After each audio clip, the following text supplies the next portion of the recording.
여러분 안녕하십니까? 전국 소아과의 닥터 데이비드 청입니다. 여러분들 옛날 어른들이 하는 말 중에 병은 자랑하라 이런 말이 있죠. 사실 병을 뭐 그렇게 자랑할 게 있겠습니까마는 병을 숨기지 말라는 이런 뜻으로 저는 그렇게 해석합니다. 그래서 이것은 상당히 일리가 있는 말이라고 생각돼요. 왜냐하면 많은 사람들이 병을 숨기다가 치료 기회를 놓치는 경우가 굉장히 많습니다.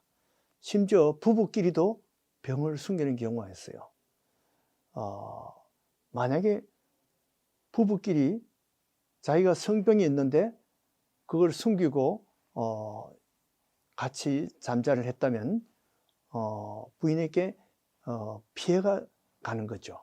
이렇게 해서 병을 숨기지 않는 것이 좋습니다. 그렇게 알면 물론 이제 콘돔을 쓰고 이렇게 해서 예방을 할 수가 있는데 이렇게 숨기면 피해가 되는 거죠.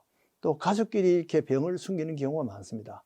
많은 사람들이 친구한테도 병을 숨기고 교인들에게도 시시합니다. 그리고 놀랍게도 의사에게도 병을 숨기는 경우가 있어요. 그래서 의사가 만약에 환자에게 몸무게를 재는데 손으로서 그걸 감춥니다. 그래서 자기 비만한 것을 보지 말라고 이렇게 감추면 의사가 어떻게 진단을 합니까?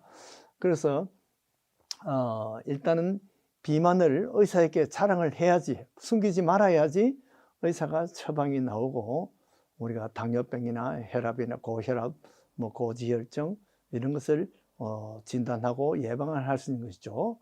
또 심근경색, 뇌졸중을 우리가 예방할 수가 있습니다. 그런데 자기가 가슴이 아팠는데 그것을 의사에게 얘기하지 않으면 그런 게 치명적인 병이 될 수가 있습니다.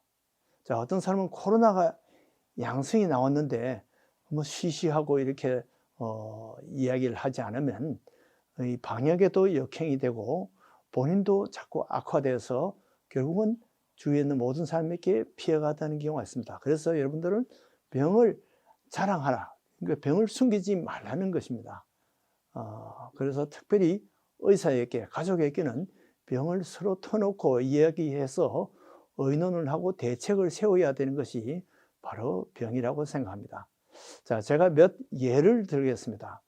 제 주위에 또는 제 환자 중에 이런 경우가 있었습니다. 자, 어떤 사람이 50세의 젊은인데 이 사람은 가슴에 통증이 있었어요. 근데 좀 쉬면 낫겠지 하고 부인에게도 얘기하지 않고 그렇게 했는데 일까지 갔다 왔어요. 갔다 와서는 그만 피곤하다고 자러 들어갔는데 보니까 그 다음날 보니까 심근경색으로 사망된 채로 발견이 된 거죠. 만약에 부인에게 그것을 상의를 했다면 또 이것을 아마 부인이나 어른에게 이야기 나눴으면 응급실로 갔을 거예요. 그러면 아마 고칠 수 있는 찬스가 있는데 이것을 시시하다가 그만 이렇게 아주 끔찍한 결과가 오게 된 것이죠.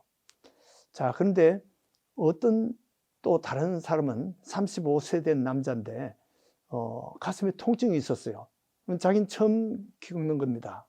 그러니까 자기는 이것이 얼마나 심각한지 모르니까 자기 경험 많은 이 교인과 의논을 했어요. 그런데 그분이 70대 어른인데 그분이 이 많은 얘기를 들었고 경험이 있기 때문에 그거는 혹시 심장병일 수가 있으니까 일단은 응급실로 가라 그렇게 해서 조언을 했습니다.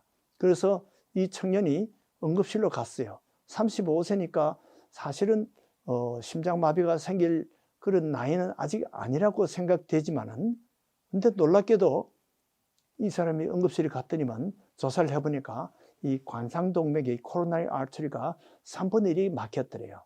그래서 이 청년은 바이패스 수술로 완전히 회복되고 아주 건강한 삶을 살고 있습니다.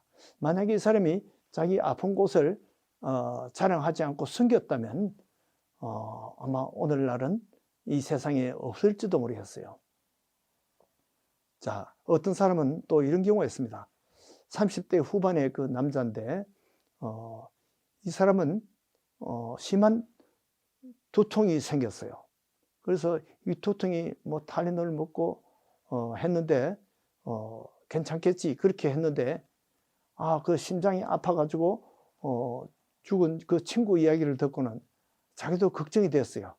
그래서 응급실로 갔습니다. 갔더니만 응급실에 의사들은 놀래가지고 여러 가지 엑스레이를 찍고 뭐 MRI를 찍고 MRA를 찍고 이렇게 했는데 혈관 촬영을 해보니까 이상하게도 참 신기하게도 그 척추 가는 동맥에 그것이 박리 현상이 생겨가지고 혈관이 손상이 돼서 혈관 안에 출혈이 생겼어요.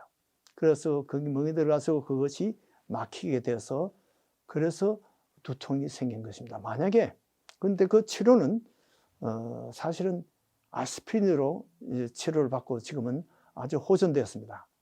근데 보통 때같이 그냥 머리 아프니까 그냥 탈레놀 먹고 그냥 아이부프로펜 먹고 낫겠지 그러고 그냥 있었으면 잘못하면 뇌졸중으로 쓰러졌을지도 모른다 하고 의사가 경고를 했습니다. 그러니까 병은 자기 아픈 것은 숨기지 말고 자기 가족에게 또는 아내에게 또는 어른들에게 상의를 하는 것이 좋습니다. 혹시 경험 있는 친구들에게 이야기를 나누는 것이 좋습니다. 이것이 그 예가 되는데요. 또 이런 경우도 있어요.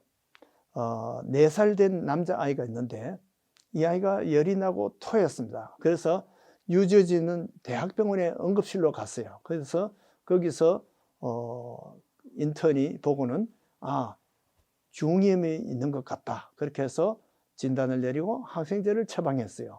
그런데 3일 동안 항생제를 먹었는데 계속 열이 나고 또 구토를 아직도 하더래요. 그런데 마침 그때가 토요일 오후였습니다. 그때 오후에 제가 일을 다 마치고 이제 집에 가려는데 전화가 왔어요. 그래서 이야기를 들어보니까 그거 좀 이상하다. 그 중이염인데 어떻게 항생제가 3일 동안 먹었는데 또 전혀 좋아지지가 않으니까 이상해서 일단 내 오피스로 데려오라 그랬습니다. 그 뉴저지에서 오는데 1시간 걸렸어요. 토요일 날. 그렇게 해서 진찰을 해보니까 귀는 멀쩡해요. 중이염이 없어요. 그런데 배를 눌러보니까 오른쪽 아래쪽에 통증이 있었어요. 바로 맹장염이 의심이 되었습니다. 그래서 이 플러싱 병원으로 빨리 보내가지고 수술을 했습니다. 그렇게 해서 완전히 치료가 되었습니다. 그 아이는 지금은 대학교를 졸업하고 이제 앞으로 사실은 이 변호사가 되려는 법대를 가려고 하고 있어요. 만약에 그때 대학병원 의사 말을 듣고 그냥 항생제만 먹고 집에 기다렸다면 아마 그 후에 복막염으로 사망을 했을지 몰라요. 그러나 혹시나 해서 친척이 내게 그 아빠가 전화를 했기 때문에 지금은 이제 완전히 치유가 되었고 이렇게 병을 자랑한 보람이 있는 것이죠. 자, 어떤 3살 먹은 남자아이가 있는데 기침을 하고 자꾸 위증 소리가 났어요. 천식 치료를 했더니만 2일 후에 다시 봤는데 숨소리가 아직도 위증이 나고 좋아지지 않아요. 그래서 응급실로 보내서 엑스레이를 찍어봤더니만 기관지가 동전으로 막혔어요. 아이가 동전을 집어먹어서 그것이 기관지를 막아서 그만 그런 숨소리가 이상한 숨소리가 난 거죠. 그렇게 해서 천식으로 진단을 하고 그냥 그대로 있었으면 잘못하면 질식사했을지 몰라요. 근데 다시 병을 자랑 한 번 더 했기 때문에 이 수술실에 가서 기관지경으로 동전을 제거하고 완쾌되었습니다. 그래서 병을 한 번만 자랑할 것이 아니라 좋아지지 않으면 또 자랑하라는 것입니다. 또 제 경험에 이런 사람이 있습니다. 24살 된 남자 청년이 있었는데 구토와 열이 있었어요. 근데 외과에서는 맹장염으로 진단을 해서 수술 준비를 하고 있으니까 그 동안에 한번 세컨드 오피니언을 얻기 위해서 제한테 왔어요. 그래서 진찰을 해보니까 맹장은 이상이 없고 구토하고 열이 나니까 이상해서 응급실로 보냈어요. 응급실로 가서 조사를 해보니까 이 백혈구도 이상이 있고, 그래서 조사를 자꾸 하다 보니까 나중에 내막염이 발견됐어요. 그래서 입원 치료 후에 완쾌가 되었는데, 그때 만약에 냉장 수술을 했다면 외과 의사도 큰일 날 뻔했고 환자도 큰일 날 뻔했어요. 또 이런 경우도 있습니다. 60세 된 어떤 환자분이 초기 위암이 발견됐어요. 그래서 이 롱아일랜드에 있는 어떤 대학병원에서 권위자에게 로봇 수술을 받았어요. 그런데 이제 다 괜찮은 줄 알았는데 5일 후에 다시 열이 나서 응급실에 가보니까 거기에 인펙션이 돼가지고 폐혈증이 되어서 죽을 고비를 넘겼습니다. 그래서 한 달 동안 병원에 입원해서 겨우 완치가 되었고 퇴원했습니다. 그래서 어떨 때는 이 병이 예상했던 것보다 다른 방향으로 이렇게 치료가 되면 잘못하면 크게 위험할 수가 있습니다. 그래서 이럴 때는 환자나 의사에게 아주 위험할 수가 있습니다. 그래서 모든 의사는 다 실수할 수가 있어요. 저도 실수할 수가 있습니다. 그래서 혹시 예측한 것보다 증세가 좋아지지 않으면 2, 3일 후에 다시 또 의사에게 찾아가 봐야 됩니다. 여러분들이 병이 나면 먼저 하나님께 자랑을 해야 됩니다. 하나님께 숨기지 말고 우리가 하나님께 기도하는 것이 바로 하나님께 자랑하는 거죠. 그렇게 되면 하나님께서 병원 가야 되겠다 하는 지혜를 주십니다. 또 하나님께 2번, 3번 기도를 하다 보면 의사가 예측하지 못한 진단이 나올 수가 있어요. 불편하면 아내에게 자랑을 해야 됩니다. 남편에게 자랑해야 됩니다. 우리 형제에게 자랑하고 친구에게 자랑합니다. 기도로 하나님께 병을 아뢰어야 됩니다. 항상 기도하라. 항상 병을 자랑합시다. 안녕히 계십시오.